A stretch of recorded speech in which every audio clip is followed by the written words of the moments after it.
This picture, it's photoshopped. But let's just suspend our disbelief and pretend that it's real just for a moment. After 3 rounds of disc golf magic, the best players in the world going head to head in a tournament where at one point every single one of them seemed in the running to win it. But some faded while others caught fire, and after 3 grueling days in Michigan, 2 remained. Corey Ellis took the tee on hole 1 of the playoffs. Just within his grasp for the first time ever was an Elite Series win. However, he was tasked with taking down the king of consistency in Calvin Heimburg. Corey stepped up to the tee on the daunting hole 1, and under the pressure of the moment, he underturned his drive. Luckily, though, by some miracle, it got just enough right movement to stay a single inch in bounds. He'd survived. Corey went on to par the hole alongside Calvin, and they moved on to hole 17, the second stop of the playoffs, where over the weekend, Corey had carded 2 birdies, while Calvin had taken none. Corey Ellis was on his way to an underdog victory in one of the most challenging tournaments of the season. He was on the footsteps of an Elite Series title, joining special company with a win at the incredibly long and grueling Great Lakes Open. But as we all know, I've rewritten history. I didn't change anything major, no. All I did was move a disc about an inch. And your winner was, of course, Calvin Heimburg. I hope you know I'm being hyperbolic. If Corey's disc lands inbounds, it doesn't mean he would have automatically taken home the trophy, but it doesn't mean he wouldn't have either. Who knows? It might have always been Calvin's tournament to win, and in some other universe, that inch might have made all the difference.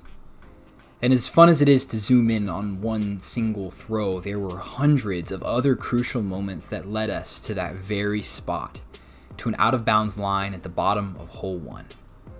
Let's see how we got there. But first, I wanted to say hi. My name is Mason with Heiserfly, and thank you for being here. If you like this video, consider subscribing. It will mean a great deal. So, let's get down to business. I want to first start by looking at the course, which I think can often predict the types of players that do well at tracks like DGLO. It is a thrower's course, as some people like to say. Holes like 2 and 9 and 15 require elite distance throwing to even have a single look at birdie. The toboggan is full of wide fairways and 500-foot par 3s, and with a distinct lack of OB, the numbers at the top can get very tight. It's not a giant surprise that Eagle McMahon won this event the last 2 years in a row. It brings up an interesting debate, I think. How much emphasis on distance is too much? I love that the Disc Golf Pro Tour has such a wide variety of courses. Some favor the technical player, and some favor the distance thrower, and to be fair, I think that all courses require both skill sets to a certain extent. But does the toboggan fall too far to one end of the spectrum? I'm not sure. Maybe that's a topic for another video, but for now, it's certainly something interesting to think about. Let's at least look at the numbers. One of the most important statistics on a course like this is strokes gained tee to green, which measures a player's performance or strokes gained on the field essentially until they're in putting range. With the big distance nature of this event, it's no surprise to see your top finishers with many strokes gained tee to green. In fact, if you look at the top 35 places at DGLO, there was only one person out of the best 35 who didn't finish positive in the tee to green statistic. That was Andrew Marweed, who finished first place in Circle 1 putting, first place in Circle 2 putting, and first place in scramble rate. Yet he still finished in 7th place overall. Distance and accuracy off the tee matter more than anything else at a course like the toboggan. With little OB and not too many giant numbers being carded, it led to a very tight field of the world's best, all in contention for the win, which I'll get to in a moment. Last thing about the course. If you watch my video about the best hole in disc golf, you'll know that I'm a sucker for a certain type of shot. And I may be losing my mind here and forgetting something, but I think that hole 5 at the Toboggan may be my favorite hole on the Pro Tour, or maybe top 3 at least. Watching the line pured on hole 5, in my opinion, is a work of art. So back to the field. It was crazy, even after round 1, seeing so many big names stacked together at the top of the leaderboard, all within just a few strokes of each other. And this wasn't just during round 1. Even at the beginning of round 3, I could have given you a list of 10 guys that easily could have taken down the win. This made DGLO so exciting to watch, and if you haven't already, go do it, please. As much as I love Paul and Eagle's dominance last weekend in Finland, it was a breath of fresh air seeing the field packed together, knowing that someone would rise above the rest and take home an Elite Series win. If you look at the UDisc top 10 rankings, besides Eagle and Matt Oram, who didn't attend, 8 out of the top 10 players in the world after round 1 were all within 5 strokes of the lead at one point. That is fun to watch disc golf. But ultimately in round 3, Calvin and Corey continued to pull away from the field until it was just the two of them. Calvin, it really wasn't a giant surprise seeing him at the top.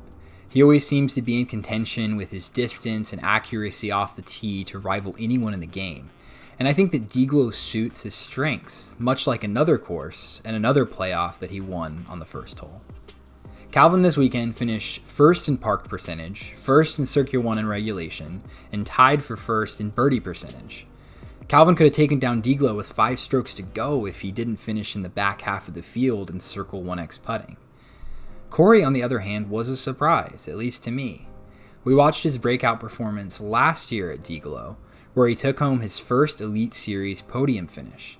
And this year he did it again, but better, finishing first in Circle 2 in regulation, tied for first in Circle 1X putting, and tied for first with Calvin in birdie percentage.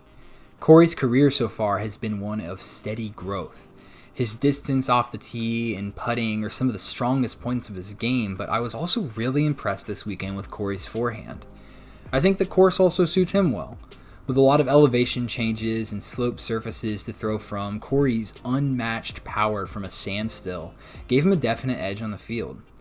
I don't think we've seen Corey Ellis's ceiling, and I'm excited over the coming months and years to see just how high it can go. I think the momentum of the weekend really came to a nerve-wracking conclusion on the final 4 holes of round 3. On hole 15, both Calvin and Corey go deep off the tee. Calvin's able to salvage a par, while Corey, after a failed scramble shot, ends up taking a bogey. This opens a 2-stroke lead for Calvin, who steps up to the tee on hole 16 and puts a laser inside of Circle 1. Then Corey throws, his buzz fades early, and he's looking at a 40-footer for birdie. This is the point in time where I assume that Heimberg has already won. But lo and behold, we move to hole 17, and Calvin throws out of bounds off the tee. He opens up the door. Corey responds by playing the hole to perfection, gaining a stroke back on Calvin, while Calvin has to fight just to save par. Then we go to 18, where Heimberg has an opportunity to seal the deal from Circle 2, but he can't get it done, and Corey gets his birdie, and we're going to a playoff, and the rest is history. Calvin won his second playoff of the season, joining Ricky Wysocki, Ken Climo, and Barry Schultz as the only players to win 2 or more Elite Series or major playoffs in a single season, while Corey Ellis goes out of bounds by 1 single inch. And while that inch probably wouldn't have changed a single thing, it also might have altered the course of disc golf history. We'll never know. That is the beauty of competition. There's 100 other storylines from DGLO that I think are worth unpacking if only I had more time. The 17-year-old Cold Radalin shooting a scorching hot course record at 12 under. Ricky Wysocki returning to the podium. Brody Smith and Gavin Rathbun with long-awaited returns to the top 10. Simon throwing ridiculous shots for the fans.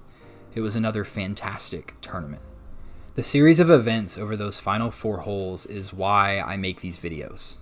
It's why I love this game. It's why I wasted my weekend watching people throw frisbees. Another incredible and unexpected tournament down. Many more to go. Ledgestone's next. I'll see you then. Thank you for watching, and until next time.